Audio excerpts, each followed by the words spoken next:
ご来場の皆さん、そして中継をご覧になっている世界中のスプラトゥーンファンの皆さん、こんにちは。To everyone here in the booth and to all the Splatoon fans watching around the world from home, hello and welcome. 私は人の姿に変身する不思議なイカを研究しているイカ研究所の研究員です。I am a researcher from Squid Research Labs, and we make it our business to study these mysterious squid-like creatures. 今日は通訳として助手を一人連れてきました。Today I've brought an assistant with me to help with translation. スプラトゥーンの世界大会がいよいよ開催されます。Well, it is finally time for this worldwide Splatoon 2 tournament. いかがですか皆さん。この世界各地から4つのチームが並んだこの光景。What do you think, everybody? We've brought together 4 of the best teams from around the world. まるで昨年の10月、任天堂スイッチにおいて新種のイカが発見された時のあの光景が蘇ったかのようです。To me, it's almost as though we've been able to bring to life those scenes we witnessed in the Switch video from last year in October, where we discovered a new form of Inkling. 発売前から世界一を決めようというのもちょっと気の早い話ですが、While we may be getting a bit ahead of ourselves to decide the world's greatest team before the game has been released, 今日は各地のスプラトゥーントーナメントを勝ち抜いたトッププレイヤーたちの熱い戦いを皆さんと一緒にじっくり研究したいと思います。all of these players have won their own regional tournaments to get to this stage, and I look forward to enjoying and researching their exciting Splatoon play with all of you. 選手の皆さん、頑張って、そして試合を楽しんでください。To all the players here, we wish you the best of luck, and most importantly, make sure to have fun. Good luck!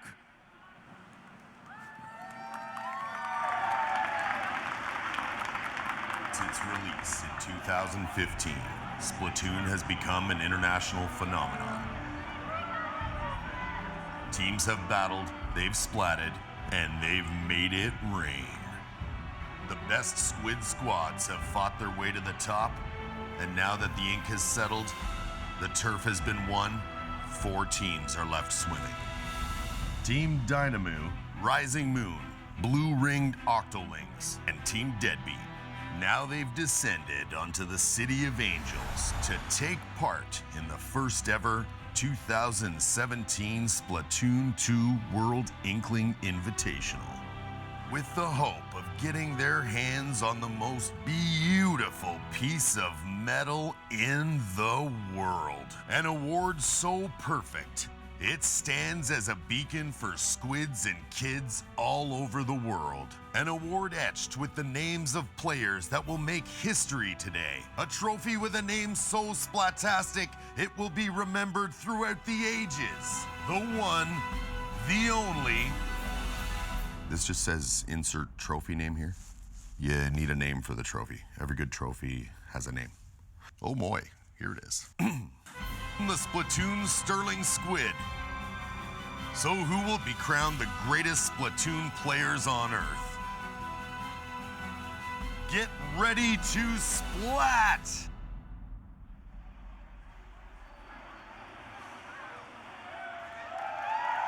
Good afternoon, E3, and welcome to the 2017 Splatoon World Inkling Invitational. I'm Jordan Kent. I'll be your spray-by-spray host for this tournament. Joining me on my left, we have Ashley Esqueda, our lead Splatalist, and on her left, our Inkspert from Nintendo Treehouse, Eric Smith. As you saw, we have 4 of the finest Splatoon teams in the world converging right here on this stage for a fantastic tournament. And before we get to the tournament layout, Ashley, these teams have inked their way through some of the best competition. Share a little bit with us as far as their journey to get here. They have all come a long way to get here. Dynamo in Japan beat out over 700 teams collectively at the Koshien, Splatoon Koshien. And then Deadbeat, US Inkling Open champions, only dropped 1 match, which was amazing. Blue-Ringed Octolings ended up winning the 2017 Australia-New Zealand Splatoon Cup. And then Europe, Rising Moon, coming, not only beating everyone in their home country of France, but also all of Europe in the ESL Go for Splatoon Europe Grand Final.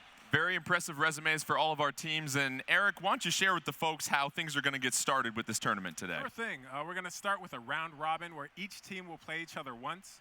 We'll then move to the elimination phase, where we'll have some best-of-5 series, and then the grand finals, which will be a best-of-7. You mentioned that best-of-5 and then the best-of-7 in the grand finals. You'll get a chance to see a variety of game modes and maps on display in this tournament build. And it's very exciting to see what these teams can do. They've had a chance to familiarize themselves with the game. And one thing that we see from these teams here, Eric, is just their ability to communicate so well. Share with us how these teams will be communicating today. And then, of course, when we get our hands on our copies a little bit later, how we can communicate with each other. But of course, so these teams today are wearing the same sort of headsets you see like on other sort of competitive video game competitions. But when the game comes out, players will actually be able to voice chat with each other via an app that you download. For smart devices, we will be communicating actually more about that functionality closer to launch. Obviously, getting the chance to chat with each other, very important.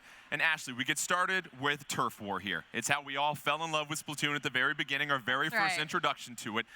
But however, these players are a little bit better than you and I. A little bit, yeah. When they get to Turf War, what are some of the things they're keeping in mind as far as the beginning and then especially the end of each match? Well, obviously, the name of the game is ink. So Turf War is all about putting ink on the ground. It's not necessarily about splatting your opponent. It's about having the most ink at the end of the round. So you're going to see these players play at a very high level. There's going to be a lot of mobility. It's going to go really fast. They are moving so quick. They're getting behind. You're going to see flanking. You're going to see lane kind of management. It's going to be great. You're going to see all of the teams kind of work towards coming into a center location on the map and really fighting for that real key piece of territory. Eric, last minute of each match, we've talked to every team. They've talked about how it's so important to make sure you don't get splatted because that's how the tide can turn in any match. Absolutely. If you get splatted in the last minute, you're taking yourself out of the equation and you're outnumbered. The enemy team is able to ink way more than you are at that point, so you got to stay alive. Well, we've talked about 4 of the finest teams here. Let's take a closer look at one of them. Our team representing Europe, here's a look at Rising Moon.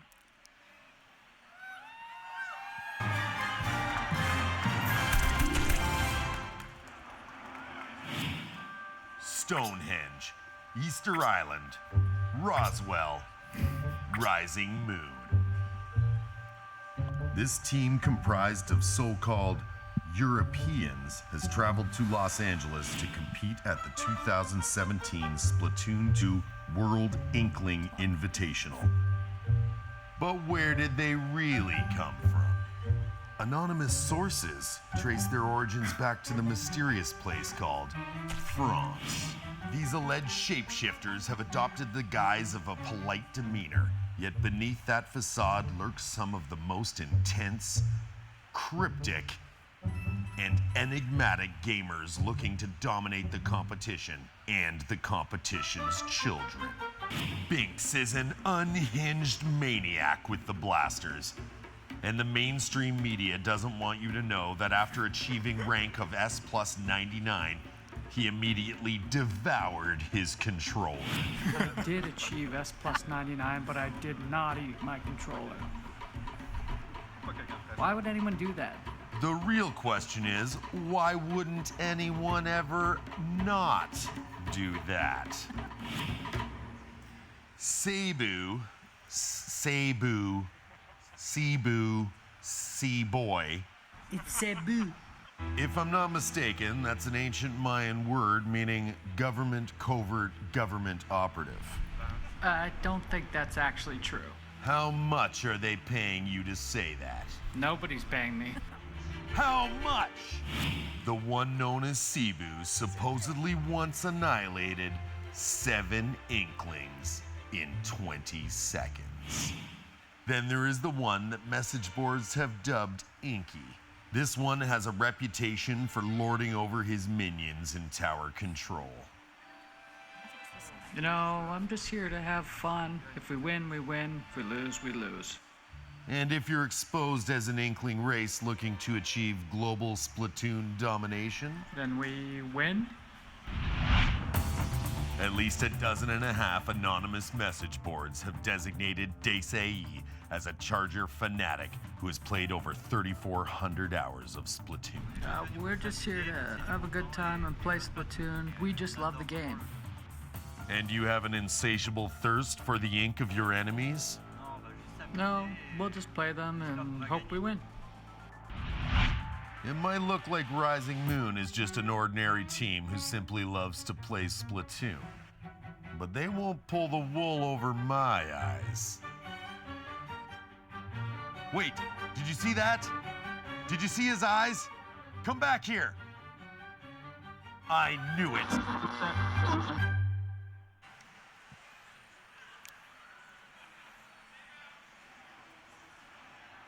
That is Rising Moon from Europe. And Binks, if you get the victory, try not to eat the controller, okay? We only have a select few here. Just try to keep your teeth off of that here. We're getting set for our first match. We've got Turf War on Starfish main stage. So let's take a closer look at this level and how these teams will approach it. You look at Starfish main stage. And in the middle, obviously a main stage. How fitting is that? The team that can lock that down, and that's going to be point number 1 on our map as we take a closer look. When these two teams get started, they're going to want to work their way to the middle of the stage here, Ashley. And Ashley, once you get to that middle of the stage, it's important to get a push into the enemy territory as well, too. Indeed, you want to cut off any lane that your enemy is going to be able to come at you from. The main stage is really interesting because it is a little bit raised, so you're getting a really nice advantage from which to splat your opponents. Yeah, there are a couple of side entrances to that main stage where if you're on it, you have to watch those or someone could sneak up behind you too, though. And it's also interesting because there are a couple points in the main stage where if players are maneuverable, they can get to some perches and get some leverage and really try to flank the opposition, Ashley. Yeah, this is going to be a key strategy on main stage. You're going to want to get up high, especially the Charger players for each of these teams. If they're running a Charger, you want to get that sniper up to the highest nest you can possibly find, even if it's the smallest sliver of inkable space, and have them start taking out their opponents. And Ashley, we were talking with Dynamute before things got started, and they said it's very important for each player to have a specific role. So that means you're sometimes going to see different weapons from different characters, not everybody rolling out with the same weapon. Yeah, you definitely want, we call it, if you're not familiar with competitive gaming, we call it a meta. So you want to have a really good balance. Some weapons don't perform as well long range, but you would see a Charger kind of take on somebody with a roller. So it looks like we are getting started. We're going for it. We are getting started. Our very first match, Starfish, main stage, Dynamute gonna be in the pink. Meanwhile, Rising Moon in the yellow. Rising Moon, they're gonna go with the heavy splatling, a Slosher, an Octobrush, and a Dynamo Roller. Meanwhile, Dynamute, they've got a Charger, a Splattershot, Throw, a Slosher, and a Roller. Early splat right there by Dynamute as they get the initial 4-3 advantage on the field. 2:30 left in this one, and already, actually, we see Dynamute going towards the middle of the map. Yeah, Dynamute and we've got Kakashino and Dynamon getting taken out right there on the main stage. Binks is still up with a Slosher, going crazy up there, trying to establish kind of positioning, and Muscular is coming up and going to try to support here with a Roller. Both teams fighting hard for that main stage right now. Nobody's really wrestled control of that. However, we start to see Rising Moon with the majority of the ink in the middle of this map. They're going to look to try to make a push into Dynamute territory here, Ashley. Yeah, it's really interesting that you can see some of Rising Moon haven't quite filled out their area yet in terms of ink, and we're going to hopefully see them do that. What's going on over there? Dynamon with the absolutely terrific splat on Cebu in midair. That's going to be critical. It's now a 4-3 advantage on the field for Dynamute. And the splat, however, it takes one roller to splat another roller as both teams still haven't seized control of the middle area here, Ashley. Yeah, it's I think one of the most dangerous things in Splatoon 2 is going to be that vertical splash from that roller. That makes people like Dynamon very dangerous. Kakashino getting splatted by Cebu's that very impressive right there. Meanwhile, we see a Stingray being deployed. Cebu with that Octobrush, trying to get some work done in the middle. Meanwhile, Dynamute controlling the middle of this map still. Nobody able to make that initial push quite yet. However, we see Cebu getting splatted once again by Dynamon. Yeah, Dynamon is really dangerous. I mean, that's his name, Dynamon. You know he's coming at you with a roller, and Cebu doing a really good job, though, of making sure to get back to his teammates. This is a really great high-level strategy that a lot of these players use. 1 minute left. Neither team with a strong advantage at this point. It's still any Squids match. However, we start to see the Ink Storm being deployed. Here's a look at the map. Dynamute with a little bit of an advantage. 50 left. 4-0 on the field right now. That's a 4-0. huge advantage, especially in the last minute. Oh, man, Dynamo's going to be able to get a lot of ink on the ground. 4-0 advantage. You got to be like salt and pepper and push it, baby. Meanwhile, 36 seconds left. 4-3 on the field for Dynamute, and they're starting to get into the Rising Moon territory as we see some tentamental missiles from Kakashino being deployed. Rising Moon, they're going to have to fight hard to get that middle. However, Dynamute doing a fine job of just saving those specials. We see a little bit of action going here on the left side, but Dynamute able to hold it down, and another splat by Dynamon right there. Gonna avoid the heavy splatling damage right there. 10 seconds left. It's gonna be close. Another splat for Dynamon. That's why they call him Dynamon. Another splat. Very impressive. Dynamute doing what you need to do at the end of this match, and that will most likely secure it, staying alive and getting those critical splats as we see Dynamute getting the initial victory in our round-robin match here in Turf War, Ashley. Yeah, Dynamute really, like you said, pushed it in that last minute. They were able to get out there, get some really key splats. When they have 45 seconds left, they had a 4-0 advantage. That is going to allow you not only to put down ink in places maybe there is no ink, but also take away from your opponent. Absolutely. You saw Kakashi and Dynamon at the very end there. Splatting opponents at the 1 minute mark. They both had 7 splats total, and so we actually talking about that that splat statistic actually at the end of a match. Yeah, this is really cool. So in Splatoon 2, instead of a how many times you got a splat, how many times you got splatted, we're going to see a combination of splats and assists. So this is going to be a really helpful thing for a lot of support players to get some of those really big numbers up on the screen, because if you're the Gretzky of Splatoon, I mean, you want to be rewarded for that. You want to be appreciated.